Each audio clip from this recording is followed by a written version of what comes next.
Assalamualaikum warahmatullahi wabarakatuh. Selamat siang, salam sejahtera bagi kita semua. Di sini saya akan mempresentasikan jurnal saya yang berjudul Optimalisasi Unit Kerja Low Temperatur Steam Turbine SST 110 di PTX. Ini ada dua penulis. Yang pertama itu ada saya, eh, yang kedua ada Bapak Kasturi.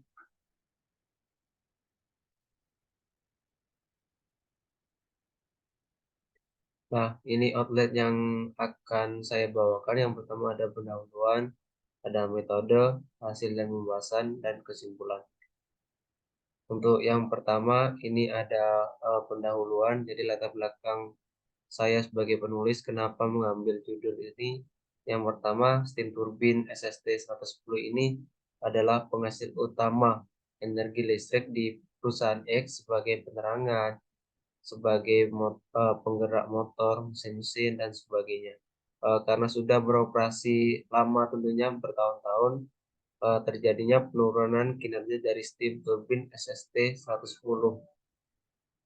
Nah, ini penurunan ini ditandai dengan penurunan temperatur masuk dan tekanan keluar naik. Itu menyebabkan efisiensi dari turbin sendiri itu menurun. Nah, mengingat begitu pentingnya dari steam turbine tersebut, Kak saya sebagai penulis nantinya menyarankan mengganti isolasi dan membersihkan sudut-sudut turbin sehingga efisiensi dari turbin tersebut bisa naik. Ini ada tempat, waktu, dan flowchart. Ini metode. Yang pertama tempatnya di perusahaan PTX. Ini waktunya di bulan Januari 2022 itu sampai Maret 2023. Yang pertama ini adalah flowchart. Yang pertama dimulai. Ini ada metode dua. Yang pertama studi pustaka, di mana metode ini pengumpulan informasi dengan menggunakan buku, jurnal, artikel, publikasi, dan referensi lainnya tentang topik yang sedang saya bahas. Untuk yang kedua, ada metode observasi atau lapangan, di mana metode ini pengumpulan data secara langsung di lapangan, melihat objek penelitiannya tersebut, sehingga penulis bisa memperoleh data dari perusahaan.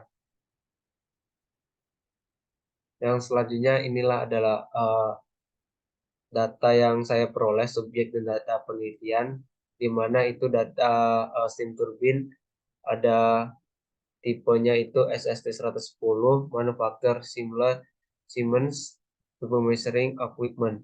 Itu ada turbin tipenya back pressure extraction atau condensing tipe. Itu max powernya 5,5 megawatt. Nah, di sini ada dua data. Yang pertama data commissioning dan data operasi, di mana nantinya dari peneliti akan membandingkan data operasi dengan data commissioning. Nah, ini ada metode siklus Rankine ya. Ini buat referensi acuan kami untuk mengerjakannya. Yang pertama itu ada di proses 3 sampai 4. 4S itu kompresi isentropik di dalam pompa menuju ke keadaan 4, di mana keadaan daerah tersebut fasenya cair atau compressed liquid. Selanjutnya di proses 3 sampai 4 ini secara aktual dengan tidak adanya perpindahan panas ke lingkungan, ada akan terjadi peningkatan entropi di seluruh pompa. Yang selanjutnya itu proses 4S. Cairan bertekanan tinggi memasuki boiler, di mana pemanas dilakukan pada tekanan konstan sehingga uap itu terjadi uap jenuh. Selanjutnya ada di proses 1 sampai 2 itu uap jenuh berekspansi melalui turbin untuk menghasilkan tenaga keluar atau daya output. Idealnya ekspansi pada turbin ini bersifat isentropik. Keadaan ini menurunkan suhu dan tekanan uap. Pada proses selanjutnya ada di proses 1 sampai 2, kerugian pada turbin diabaikan ekspansi adiabatik yang sebenarnya melalui turbin disertai dengan peningkatan entropi. Itu proses 2S sampai 3 Uap kemudian dimasukkan ke kondensor dan didinginkan menjadi cairan jenuh. Cairan ini kemudian masuk kembali ke pompa dan siklus akan berulang kembali. Nah, ini hasil dari pembahasan. Pembahasan yang pertama ini adalah general description atau deskripsi umum dari steam turbin tersendiri. Nah, steam turbin STT sebagai penggerak dari generator dengan maksimum daya 5,5 megawatt dengan memanfaatkan uap asid hasil pembakaran agru sebagai fluida penggerak. Pada steam turbin ini, uap hasil pembakaran asid masuk ke boiler, kondisinya udah superheated, masuk ke HP turbin. Setelah itu beberapa uap itu diekstraksi untuk keperluan proses dan beberapa uap menuju ke LP turbin, baru menuju ke kondensor untuk didinginkan. Ini tipenya steam turbin poros kembar. Ini didasarkan sistem balok kayak bangunan modular yang menawarkan fleksibilitas tinggi. Dengan kemungkinan dua ekstraksi terkontrol, desain ini diaplikasikan proses yang kompleks. Dengan gearbox poros kembar dipasang menawarkan fitur-fitur seperti ada pompa oli pelumas, opsi memotong getaran dan suhu, dan steam turbin ini dilengkapi dengan katup kontrol grup nozzle untuk kerja optimal, bahkan dalam kondisi beban sebagian.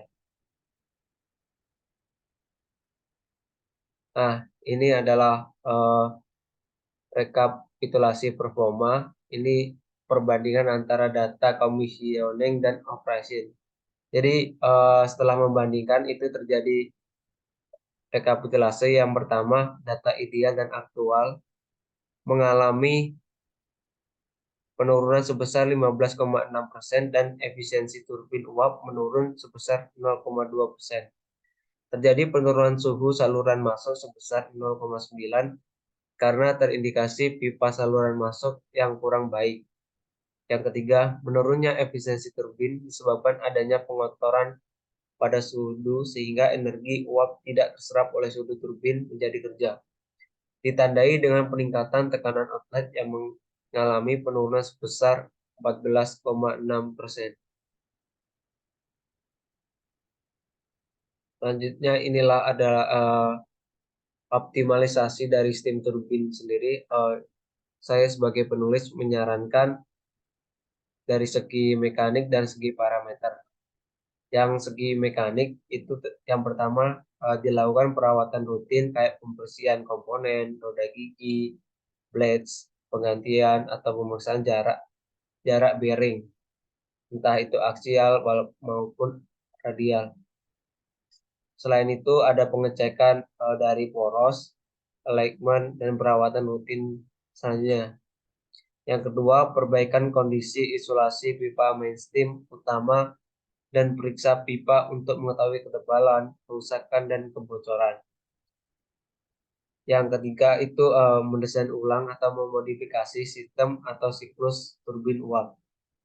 Nah, selanjutnya ada di segi parameter, itu yang pertama meningkatkan suhu masuk turbin, meningkatkan nilai entropi masuk dengan memperbaiki kondisi insulasi pipa uap utama. Yang kedua, peningkatan aliran uap karena perhitungan daya mempengaruhi aliran massa. Yang selanjutnya menurunkan tekanan keluar dengan asumsi energi banyak yang diserap oleh suding untuk memutar poros, sehingga output nantinya lebih tinggi daripada sebelumnya. Selanjutnya ada ini hasil dari performa optimasi. Ini yang terjadi yang pertama, daya ideal meningkat sebesar 5,7% dan daya aktual meningkat sebesar 4,3 dan efisiensi turbin uap meningkat sebesar 0,2%. Terjadi peningkatan suhu saluran masuk sebesar 3,1% karena isolasi pipa saluran masuk yang buruk tadi sudah diperbaiki. Yang ketiga, menurunnya efisiensi turbin disebabkan adanya pengotoran pada sudu sehingga energi dari uap tidak terserap oleh sudu turbin menjadi kerja. Ditandai dengan peningkatan tekanan outlet yang meningkat sebesar 14,6%. Ini yang terakhir, ada kesimpulan yang pertama, steam turbin SST-10 ini merupakan penggerak dari generator dengan gaya maksimal 5,5 megawatt untuk menyuplai kebutuhan listrik. Penurunan temperatur inlet pada turbin sebesar 0,9 disebabkan kurang maksimalnya sistem isolasi utama uap pada turbin sehingga temperatur itu head loss. Yang selanjutnya tekanan pada outlet mengalami penurunan sebesar 14,6% yang disebabkan kurang energi maksimum yang diserap oleh sudut-sudut turbin akibat pengotoran pada sudut-sudut turbin sehingga menyebabkan efisiensi turbin dan daya aktual turbin itu menurun. Yang terakhir, setelah dilakukan optimalisasi dengan memperbaiki sistem insulasi mainstream dan membersihkan sudut-sudut turbin, efisiensi turbin itu menaik 0,2%, daya ideal menaik 5,7%, dan daya turbin aktual meningkat 4,3%. Sekian pemaparan presentasi dari jurnal saya. Kurang lebihnya saya mohon maaf. Terima kasih atas kurang lebihnya saya mohon maaf. Assalamualaikum warahmatullahi wabarakatuh.